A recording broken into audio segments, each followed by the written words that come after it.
Today, I'm going to show you how to make this Polyjuice Potion Bottle Prop for your next Halloween party, step by step. Stay tuned.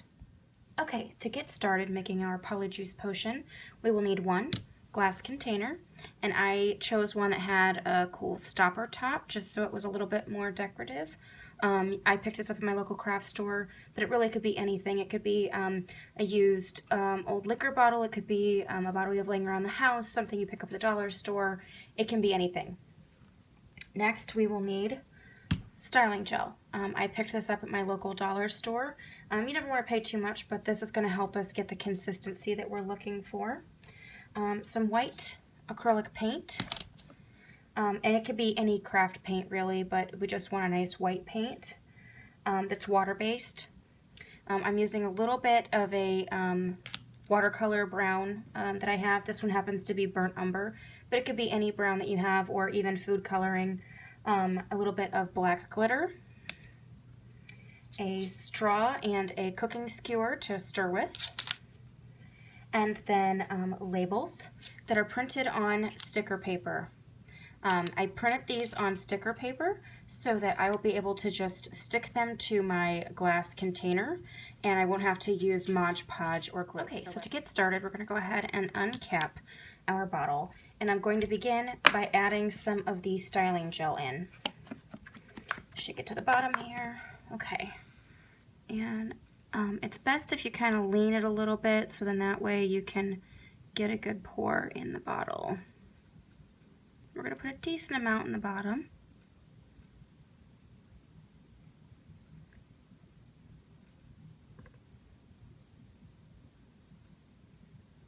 Okay, that should get us started for a second. And then I'm going to add a little bit of my white acrylic paint. And I'm just going to add a little bit of an amount. So what I'm going to do actually is squeeze some of this out, and then I'm going to take my cooking skewer to get it off, and I'm going to put it into my container. And I'm going to take a little bit more.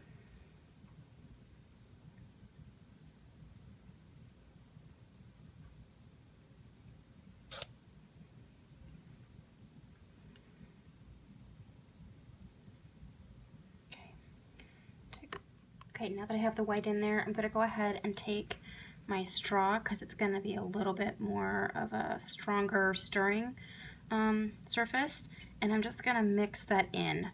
In the books, it actually says that the Polyjuice Potion has a muddy quality, and if you really look closely in the clip in the Chamber of Secrets, where we first get introduced to the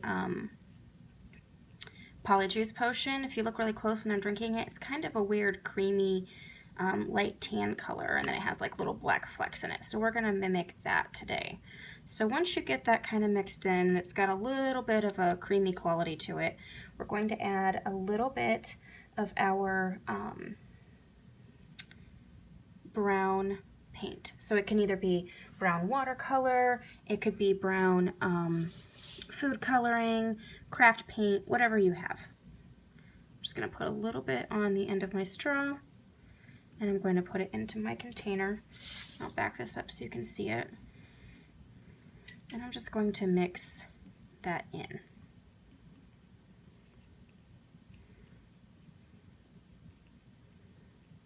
You can kind of see it mixing in on the bottom. The brown is always going to be a little bit more of a tricky process to see than the white is. It is starting to blend in. As you can see, we're getting a little bit more of a brown hue to this. Okay, and then I'm going to actually take this out, and I'm going to add a little bit of the black glitter.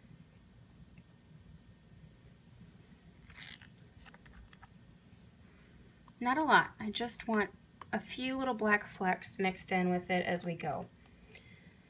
Put my straw back in here, and then let's get this all mixed in. So again, I just want this to kind of have a creamy, light tan, muddy quality, which is partially why I'm using the styling gel as well. It's going to give it that little bit thicker, murky look. It said that the potion will take on a different color and texture once the essence of whoever you're changing into gets added into it. So since this would be on a potion shelf, it needs to be whatever it would be before you add the essence of whoever into it. So that's why we're going with the muddy look. Okay, so what I'm going to do now is go ahead and put this on time lapse so that you can see me continue to fill this up the rest of the way.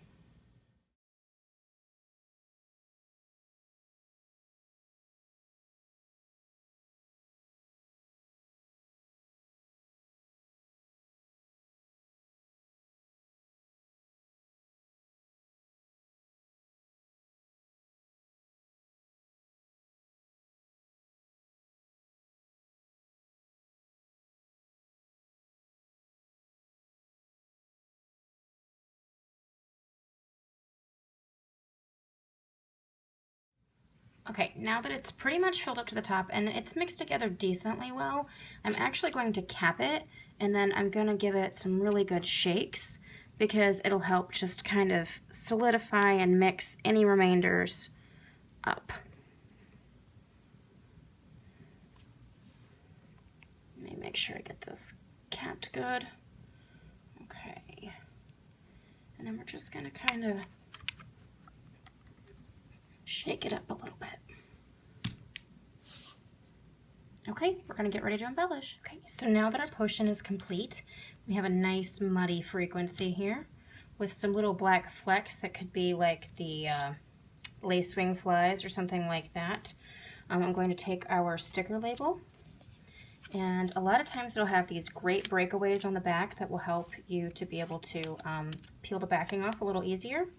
So I'm going to peel that off. And then we're going to find a good place to put this, and you try to get it on straight. So let me see if I can get this on here pretty straight. And if you don't get it right, it does peel up, as you see, pretty easy until we feel like we've got a good level sticking.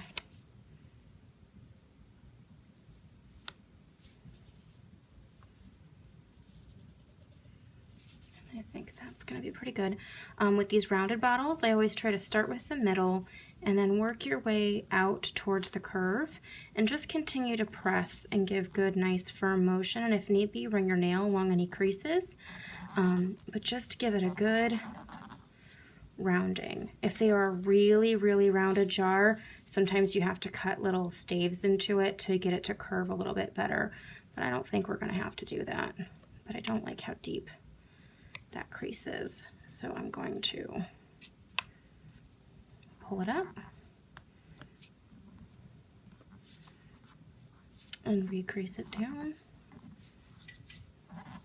And sometimes the creases are cool because it'll actually give your bottle a little bit more of an aged feel, which is always nice too. Okay, so let me get this out here so you can see it, sorry.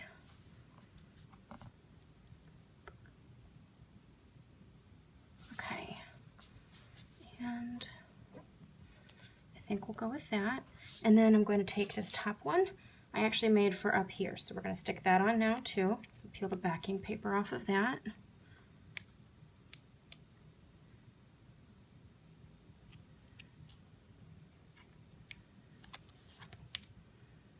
Okay, and then I'm going to just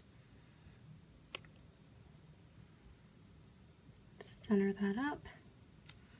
Put it around here. And again, start at the center and work your way around.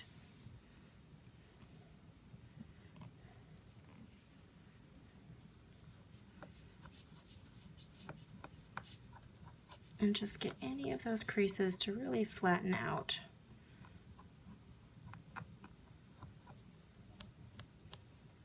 If you don't have nails, you can just use a flat surface too, and that will help rub that flat too. And there you have it, Polyjuice Potion.